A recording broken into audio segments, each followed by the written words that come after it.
Hey, this is BJ. Thanks for listening to our show's podcast. If you're a fan of all things geeky, you should check out my other podcast, BJ Shea's Geek Nation. We have new episodes every day, and you can check it out at bjgeeknation.com. Your driver's license is important so you can get back and forth to work, get your kids to school, and back and forth to daycare. If your license has been suspended because you can't pay your tickets, you can't do any of those things. Let's talk about Chapter 13 bankruptcy. You may have heard the tickets cannot be discharged, but they can be dealt with in a Chapter 13 case. Why not come in for a free consultation? The chapter you choose will make all the difference to your getting back legally on the road. Let's design a plan to pay off your tickets and restore your license immediately. I'm attorney Travis Gagne. Please contact me today at choosetherightchapter.com. That's choosetherightchapter.com. 99.9 KISW, the Rock of Seattle. KISW presents the KISW Financial Advisor. Here to talk money, please welcome Todd. I invented numbers, so I know how this stuff works. Peach. Ladies and gentlemen, boys and girls, peoples and peopleettes, here he is all the way from BECU.org headquarters. Todd, what's up, buddy? Hey, BJ, how are you doing? I'm doing very well, man. I'm doing well. Some of us have done our taxes already. Some of us we're looking for that extension or whatever. And, it's money time, as people are either sighing a big relief or they're pissed, depending upon whether they paid or getting paid. Or they're spending money on stupid things like me. Maybe. Yeah, I had mine all postmarked, ready to drop in the mail on Monday, so I wait till the last minute. Oh, yeah. Oh, what? Well, if I would have pictured you more like a February kind of guy. Is that because you had to pay, Todd? Is that why? Yeah. Time value of money, BJ, right? That's it. So that's the thing. The only time you want to be late is when you got to pay the government. Fair. That's right. Yeah, that's it. And of course, Todd has got just a lot of years, really, for a bunch of years doing finance stuff. And he's been with BECU for the last 16 years. He's the senior manager of business development over there at BECU.org, which is a credit union, very different than a bank, where they serve you more so than serving the stockholders. And if you live, work, or attend school in Washington State, that's it, man. You are part of BCU that you can join, and it's a fantastic situation. You got questions? 206-421-ROCK. Text us at 77999. That was a good one. Someone says, I make about $60,000 a year. I have a pretty good 401k set up. Do you think I should cash out and buy Russell Wilson's house? Boy, that must be one big 401k. Yeah, let's get it. Man. Hey, if you can do that, more power to you, right? Could we have you write a fake note that just says that we are approved for it, just so we could go look at the house? I guess you probably do need that, don't you? Those kind of houses aren't even on the MLS. I think they're all kind of undercover. So people Todd, who they know who you are and if you can afford it, right? So Todd, maybe you can help me out here, because there are people that are they're like just multiple bidding, paying hundreds of thousands of dollars more than what the asking price of a house is. And of course, I was always told to buy low, sell high. So I get why people are selling their houses. Todd, I don't understand why people are buying houses right now. And is there something I'm missing? Because I've got some friends that are like, oh man, I really want to get into a house, and I'm like, I don't know if this is the right time. I like, they tell me how much my house is worth, which is great, but then I'd have to sell it and go out and buy a house, which is also going to be high as well. Can't find anything else, right? Yeah. So what am I missing? This crazy times, euphoria. I don't know what else to say, BJ. We always say we can't time the market, right? We've talked about this, I think, probably a year or two ago. It's like, when things were starting to go up, it's like, should you wait? And we say, no, you can't time the market. You got to, when you're ready, then the time is right. But I don't feel comfortable paying, bidding, in a bidding war way over asking price in some of these cases, right? We're talking like $1 million now for something, right? But at the end of the day, if that is where you're going to live for, the next 20, 30 years, and then maybe it can make sense, because things could go down. We could be in a bubble at some point. It could go down. So, but if you're, in a stable position, you can handle those payments, because it will come back up again, but we just don't know when. I don't know what to tell you. All I can say is I never say you can time the market, but euphoria is kicked in. Everybody, we have the the Gen Y or the Gen X generation, and they're all one houses. So yeah, man, I used to talk to some buddies that are real estate agents, and they're just telling me how like heartbreaking it is for people trying to buy a house. I'm like, I'm so glad we're locked in right now, and like we got our house when we did, because I went through that the last time, like 15 so years ago or 20 years ago, and paid way more than I wanted to because of the bidding wars. Yeah, and, here's a quick question about that, Todd, and I don't know how true it is, but obviously you get insurance on your house. And I'm hearing in some cases that the insurance industry that people are going to, like, they will not cover the full price because that's not what the house is worth in their eyes because they overbid. Have you heard anything like this? I have not. I mean, to me, that would just be a rate issue. So, if they're saying, and insurance doesn't, the land is a component of it, right, BJ? So when you get insurance, the land is, if your house were to burn down or whatever, land's not going anywhere. It's the building, and it's the you have to rebuild to where you were before. I have not heard that. But if I was an insurance company, if you want $1 million of coverage, I price you for $1 million of coverage, whatever the house is worth. But I have not heard that. That is the first time I've heard that. And BJ, someone brought up a good point. Said I was renting and my former landlord decided to cash out and sell high. So I was out on my ass and I had no choice but to buy a house. Yeah. Okay. There you go. There's that. And that's the other thing, I guess, because, rents are not necessarily that cheap either. It is a rock and a hard place for someone. I don't know how anybody is supposed to start out. I'd heard somebody complain in my own industry where they were offered a job in a really big city for like $32,000 a year. And I'm like, okay, I know the size of this city. How are they expected to ever make it? I mean, $32,000 a year, that's probably what you would pay to rent a place that he would have to rent in that place. That's why they need a sugar mama or a sugar daddy. Yeah. Or 6 roommates or something like that. So are we making it up, Todd? The thing is people always go, oh man, it was a lot easier when you were younger, Dad, than it is now for me. Is that a make-em up, or is it really tough for a young person in 2022 to do stuff that a young person in 1980 could do?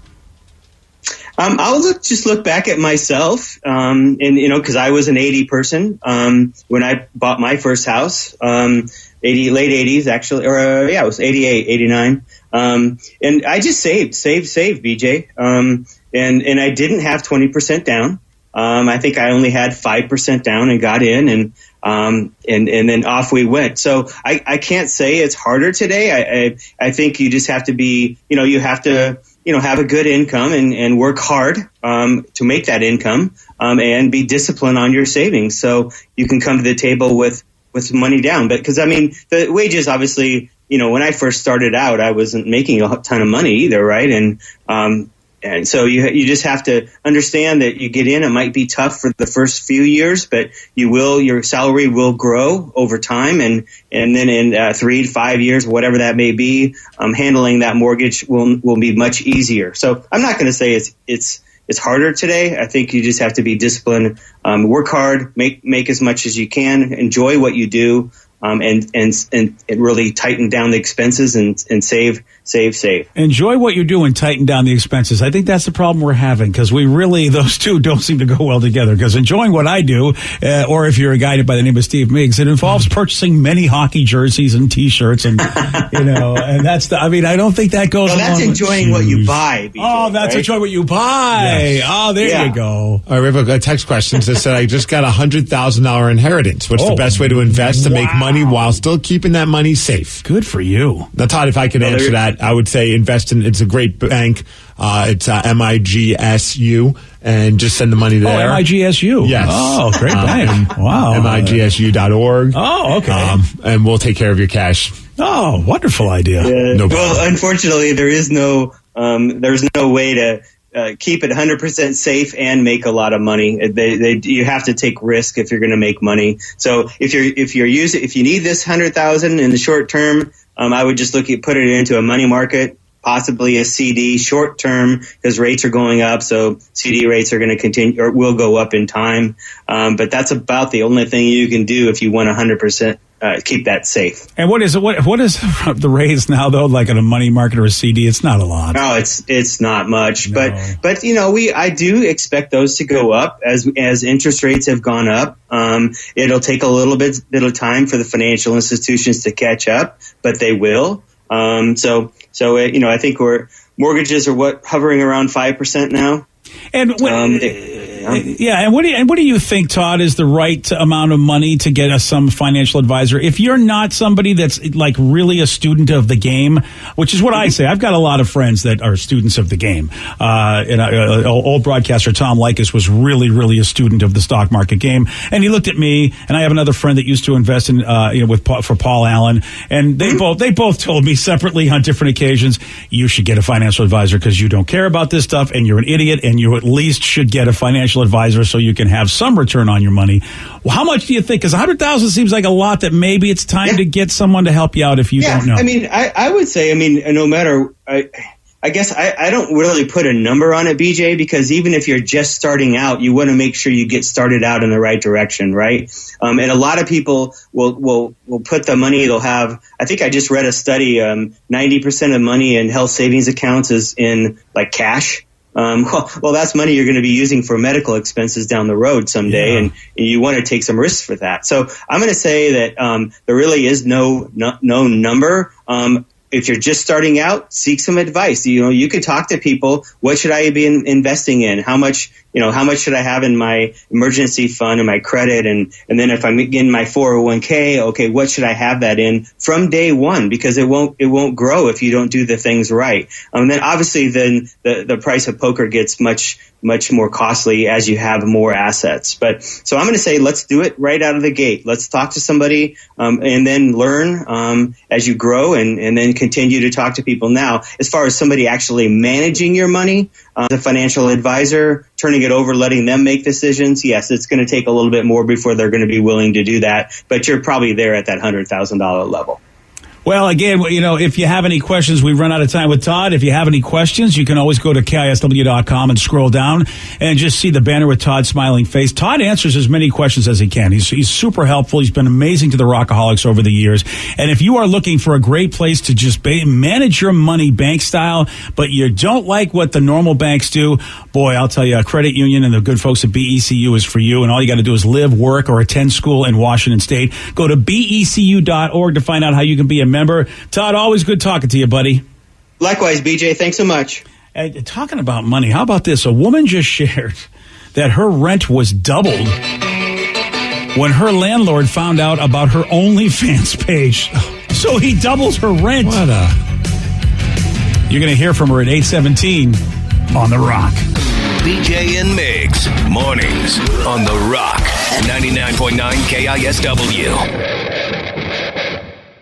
99.9 KISW, The Rock of Seattle. I think I'm about to make a reference that only the Rev's going to get, maybe. Oh, wow. I want you to pay attention. Here we go. Pajamas. This is going to be an eye-rolling reference. The bee's knees. Yeah. All right.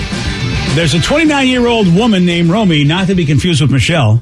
Okay, yeah. I got it. Oh, you all get it. Wow. I love that movie. The only person that doesn't get it is Steve, because he's Romy and Michelle's Greek wedding, right? No, that's close. So close. You were so close. It was a big event. So close, man. Oh, man. I never saw it. I have to tell you, I never saw it. Did it have Michelle Pfeiffer in it? No, it had Lisa Kudrow and somebody else. Mira Sorvino. Yeah. Oh, Mira Sorvino. Wow. Very close. At the time, I didn't know who Mira Sorvino was, but now I know Mira from other stuff. Yeah. Oh, all right. They're supposed to be doing so. I thought they were doing a reboot, or they were going to go back to this. I heard, that's why I bring it up. I think I read an article that they're thinking of doing a sequel. What, their 50th anniversary or high school reunion or something like that? Exactly. And I'll tell you the year. I know the year it came out, 1997. And the only reason I knew it came out is because we bought 3 tickets to Romy and Michelle's high school reunion so that we could sneak in and see a Fifth Element that was sold out. Damn. That's the only... Brilliant. And Stealing somebody else's seats? We did that. We totally screwed people. Yeah, we totally did. This movie's over capacity. Yeah. I swear we sold the right number of tickets for the right number of seats. Yeah. And there's not a sequel, but they're open to it if the script is right. Oh, that's what I read. Okay. Well, I hope the script will one day be right for them. By that, they mean the check will be right. Yeah. Because I'll do any script if you pay me enough. This script is awful. Here's $5 million more. This is the best script I've ever read. Yeah. Of course, this story is not about Michelle or Romy from the movie, but a 29-year-old woman named Romy. She says her Miami landlord raised her rent from $2,300 to $4,800 after learning that she is an OnlyFans creator. That is, if I'm doing my math, I mean, that is like holy cow, is that her? Yep. Yeah. Whoa. Yeah. My rent's doubling right now, boys. Wow. Holy. Wow. I mean, she's got curves in all the right places. That's what I'm saying. At that point, she was born to do this. She's just a slow motion jump rope on her Instagram. This is the free content. Wow. How many followers does she have on Instagram? She's got a couple more. I bet more than 100,000. What? 1.8 million. Yeah, see, this is why they went from 23 to 48 on the rent. I lost followers when I did a video of me jumping rope in the tight top slow motion. They lost like 20 followers. Well, you had the same amount of bounce as she did. Yeah, I did. That's why I thought I'd do all right. But your landlord dropped your rent by $1,000 because he felt bad for you. Wait, that seems really weird. Like, so he found out that she was I guess, what do you think? He was like, she's making a lot of money, so I could jack up I could raise the rent. Are you ready for the ultimate creep out factor? You think it's really weird? Here's what he did. He came over to her place saying he needed to do an inspection. Oh, my God. But after looking her over and then saying, by the way, I've seen you on Instagram, he left, then sent a letter, again, about the increase, which was more than double what she was paying.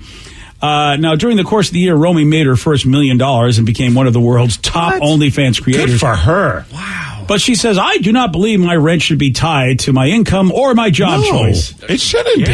Here she is talking about it. It's humiliating to have people judge you for something that when you feel like what you're doing isn't wrong, in a sense. I don't think that my job and what I do privately, that has no regards to anybody else in anybody else's world besides my own. Well, hold on a second. I'm now getting a whole different vibe here. What's that? Because, I mean, I didn't think he was saying what she was doing was wrong. I think he was just basically trying to gouge her. But do you think the price increase is to kick her out? Because he doesn't believe in what she's doing? This goes against... Then why didn't you do an inspection? This guy's a perv. Yeah. I mean, I could be wrong, but I don't know. Please. I will say this, Steve.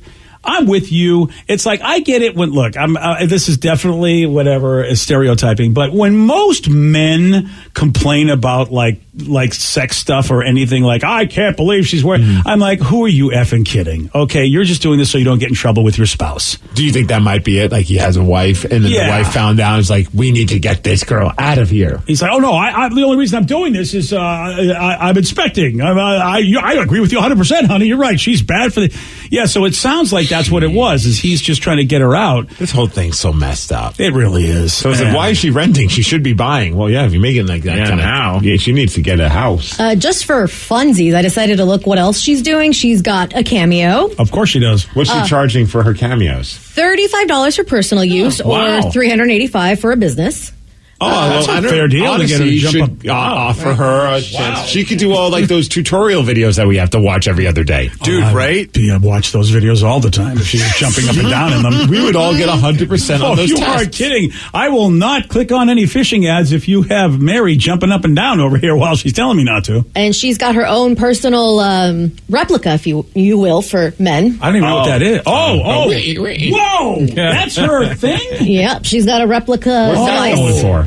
It says I just want to know for research purposes. 4 interest-free payments of $19.75. So okay, that's 20 times 4. That's $80. It's about $80. Yeah, for $80. Yeah. For $80, I have a flashlight that I can use. There's a doll as well. Well, it's pre-order. You can get her official doll of her. What was her doll? It's like a lifelike looking doll. Oh, it's like one of those real dolls. I think so. Oh, that's going to be several $1,000s. Wow. Yeah. Ooh, a little less than $2,000. Pre-order's cheaper. Way less than I thought. BJ. Yeah, look at that. Well, it's a bargain. That, you know, tax season, you get your return. Yeah, I mean, if it's lifelike, because she's a curvy girl, so they probably, it's going to be.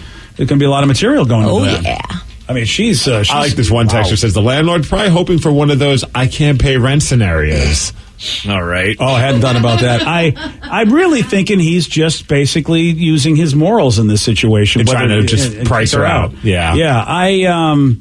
Which, by the way, that's not going to price anybody out. I mean, she might leave just because you're a douche, but if she's making $1 million a year, that 48 whatever is nothing. I would leave out of principle, even if she can afford that. Like, if someone's trying to try and play that kind of game, I'm like, you know what, my money's good elsewhere. I don't need to be in this situation. I like the fact that I'll ride my Peloton bike in slow motion elsewhere. Oh my gosh, that's her on the. Wow, she knows how to ride a bike. Yes, she does.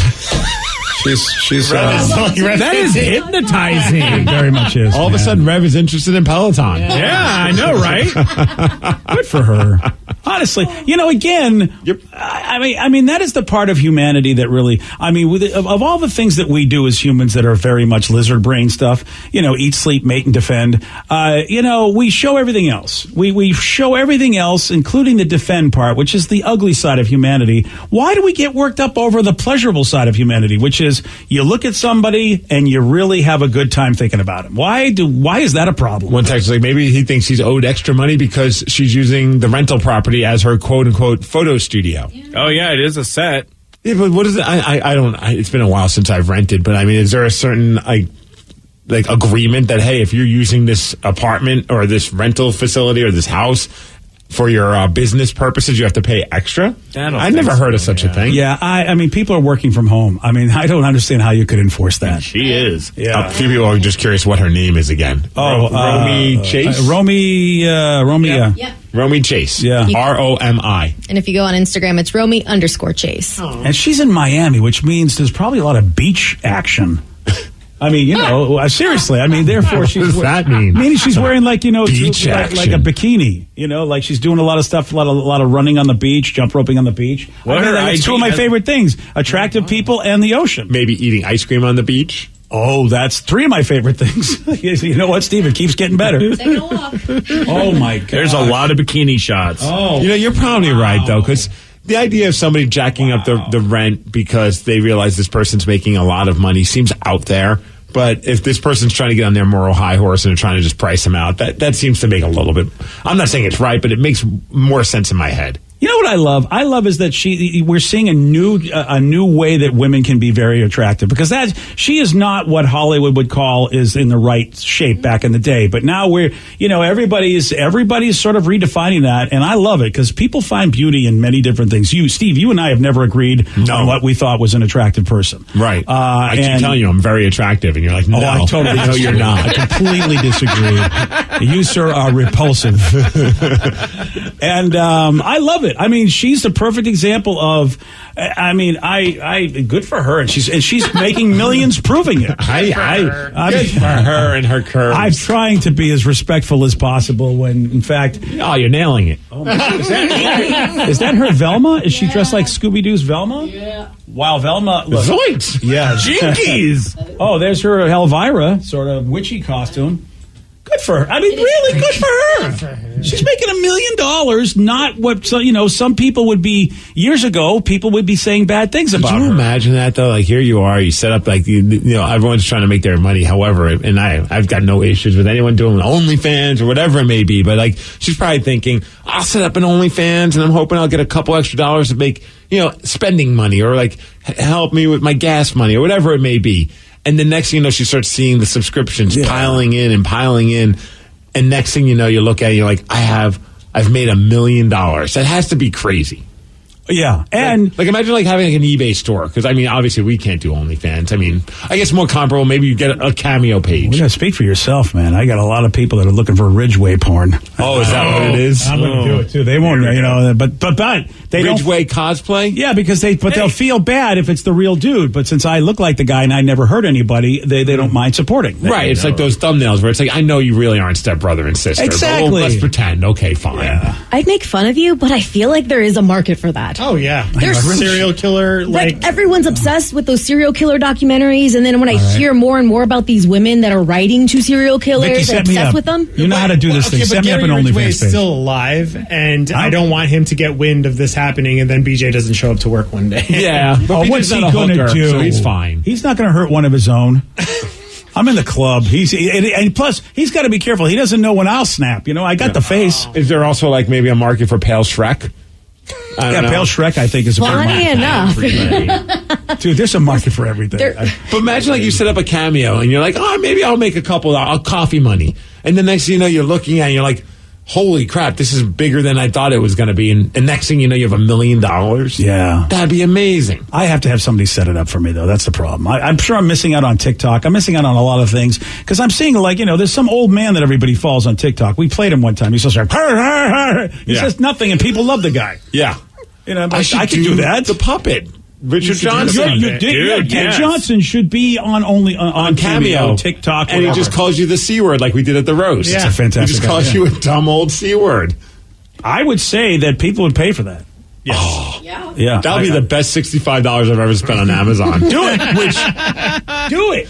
Which was a very odd conversation with my wife. Like, I got home one day and she's just like, "Hun?" I'm like, "Yeah." She's like, "Any reason why you just spent $65 on a puppet?" That's it. I was like, I have something to tell you. Prep, hon. I have a fetish. I didn't want to bring it up in front of you. I was like, "Let me run this by you." And there'll be more coming, so I don't want to hear anything about it. The puppet makes sense, but I'm more interested in how you're going to get the Princeton shirt. Oh, jeez. Did you order the Princeton shirt? You're damn right I did. Okay, earlier today. You already did? All right. Yeah. I ordered the Harvard shirt, too. If you're just tuning in, we just did a stupid conversation about what college, Ivy League college, will we be part of. It was a dumb conversation. You literally said you're going to order a Princeton so you can look like you went to Princeton. No, we were joking about it because we went to Boston. We went by MIT, and I almost bought a hoodie because I thought it'd be funny if I'm walking around being like, "I went to MIT," and everyone's gonna be like, they're just looking at me, and you just hear me say one sentence, you'll realize rather quickly I've never been.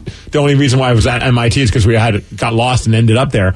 But I thought it'd be a funny radio station promo picture if all of us were rocking Ivy League schools, and we could even have it say like, "Our morning show is smarter than your morning show," something stupid. I don't know. But yeah, you know what? Something stupid. I do agree with that phrase.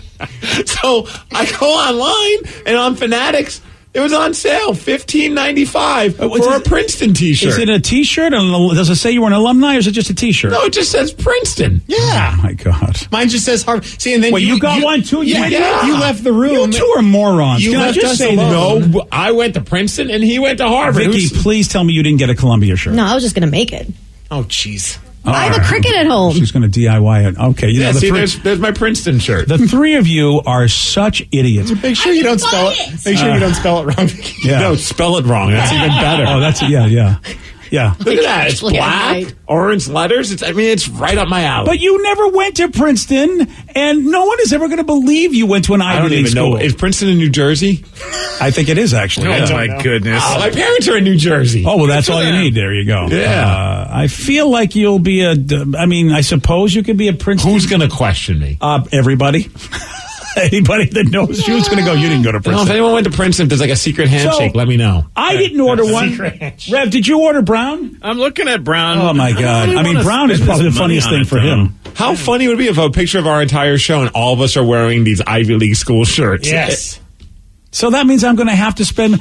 I don't want. Who's good? I'll make you one. Well, mine was only $14.39 with the code Game Time. Hey, Vicky. Game Time. Okay, mine's only $17 right now. Yeah, mine was only 17. Vicky, are you going to like DIY it, or is it going to really look like the shirt? But she's got a Cricut thing. She can make machine. The Cricut machine. You can make any logo and have it cut out. All right, make me an MIT one. As long as I don't got to pay for it. I mean, whatever. Well, you got to pay for at least the shirt. And we're going to take. We'll just take one of the KISW shirts and turn it inside out. Inside out. Yeah, you are so low budget. I'm low budget. How the hell did you afford to go to that college if you can't even afford to get a blank shirt? He's still paying his student loans. Yeah, I owe MIT so much money. Someone said I went to Columbia. I think this is a great idea. Get all 8 shirts. Okay. Well, we only need. Joey and Sarah can be part of it too. Vicky, can you cricket them too? Yeah, sure. All right. Perfect. All right. So look at this. It's all a plan is coming together. And all this, so what? We can take a picture. Yes. And because we can't get a billboard, I think it would be a hell of a funny billboard. But at least we can make it our cover page and replace that stupid turtle thing. So I'm all for it. Yeah. Oh. See, I'm hoping that mine gets here before Friday because Joe and I are going to the Mariners game and it's college night, and I really want to wear it under my Mariners jersey. Oh, good call. Awesome. Yeah. Good call. All right. I like that. Joey, bring me back something good from the Mariners game, like from the food. Like the crickets? Yeah. No. Yeah, bring back the chili lime crickets. Don't bring me any crickets. Grasshoppers? Yeah. Yesterday, Steve, he did get this one wrong. Borat comes from which country? Slapistan? No. Skakistan? No. Tequila? No. You were close. I know you were trying to do it. You were trying to get to Kazakhstan. Kazakhstan. Yeah. Mm-hmm. You took a wrong turn at Slapistan. Yep. I need that shirt. You want a shot at beating Steve? You got it. 206-421-ROCK. Today's podcast was brought to you by Travis Gagne, bankruptcy attorney. He's here right now and has agreed to answer more of your questions about bankruptcy. How do I know if bankruptcy is going to provide me with relief? What are the steps for my situation? There's so much information out there about bankruptcy with the internet and what people have heard from friends and other people that they've talked to about their financial issues or bankruptcy. There's also a lot of bad information out there or urban legends about bankruptcy. In order to determine whether bankruptcy makes sense for you, you need to talk to an attorney that's experienced in bankruptcy. So in order to determine whether bankruptcy makes sense for you, you should talk to an experienced bankruptcy attorney. And my job is not to convince you to file bankruptcy. My job is to help you to make that decision and have all the facts so that you can make an informed decision about whether bankruptcy makes sense for you, what benefits it's going to have for you, and what the downside of filing bankruptcy is. Thanks, Travis. If you have more questions about bankruptcy, you can reach out to Travis anytime at choosetherightchapter.com.